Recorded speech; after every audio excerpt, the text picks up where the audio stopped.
ও দিদি ও দিদি ও দিদি কি করছো? কুলারে হাওয়া খাচ্ছ নাকি একা একা? হ্যাঁ, এই দেখো কুলার রেখেছি কি সুন্দর। এই দেখো পুরো মানে ছাদের মধ্যে রেখেছি। ও মাঝে মাঝে ভিডিও করতে করতে হাওয়া খাই। ওই যে কি সুন্দর হাওয়া। ভাগিস আইলুম ছাদে, বসো, হাওয়া তাই খাবে। তো তোকে দেখতে পাইলুম। তাই বলি কারেন্টের বিলটা এত কেন আসতেছে?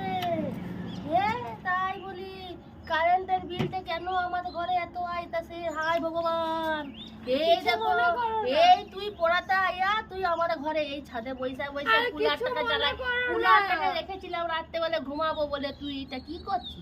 আরে কারেন্টের বিলটা তোর কে দিবে? সরি, ভুল হয়ে গেছে তো গো। সবেই ভুল হচ্ছে। হাই পোড়া কপাল। তাই তো বলি ইলেকট্রিক বিলটা তো বেশি বেশি আসছে কেন? আগে 1000 টাকা কুলারটা আসতো, এখন রেখেছো কেন? 10,000 টাকা তুমি আসছে। কুলারটা রেখেছো কেন? 10,000 টাকা কি করে তুমি বেশি কুলারটা আসছে? রেখেছো কেন আমরা ছাদের এখানে মধ্যে? রাত্রে বেলা ঘুমাই। না, আমি লোক চালাতে জ্বালায় পারি কি? এই জন্য। এটাকে আমি আলমারিতে ঢুকিয়ে রাখবো নাকি? হ্যাঁ, হ্যাঁ, দেখছি একবার একটু কুলারে হাওয়া খাচ্ছি বলে বাবা কত হিংসা। সব সময় আমার সাথে হিংসা। ভুল হয়ে গেছে বললাম তাও শুনছো না। আজকে কুলারের হাওয়া খাইতাছো। না না, ভুল হয়ে তুমি কি গেছে পাইতাছো? বললাম বলে তবু তাও হ্যাঁ, শুনছো না। না তুমি। হবে না, আজকে তোমাকে বলাই হবে। আজকে তোমার মুডটাই খারাপ করে দাও তুমি, জানো তো সব সময়তে ভালো লাগে না। আমাদের ঘরে ওই করতাছো, ওই করতাছো। তুমি আমার পেছনে কেন লাগছো সব হ্যাঁ, সময়? তোমার ভাল লাগে না। তাই তোমার পিছনে লাগতাছে। হ্যাঁ,